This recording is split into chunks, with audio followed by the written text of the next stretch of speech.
তারপর চামড়া বি দেয়। আর কি দে? আর কি? গুতা দে।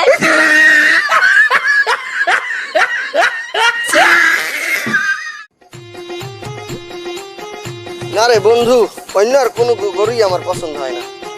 ওইটা জানি লাস্ট কত কইছিল? এটা তো লাস্ট 2 লক্ষ বলছে। ওইটাই লয়ে যা। হাই চল মামা, আমি 2 লক্ষ টাকায় রাজি, রসিক হলেন। 2 লক্ষ টাকা হইব না, 4 লক্ষ টাকা লাগবো।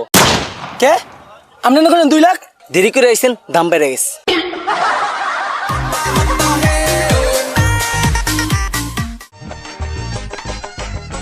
বন্ধু তাহলে অবশেষে কোরবানি গরুটা কেনাই হইলো।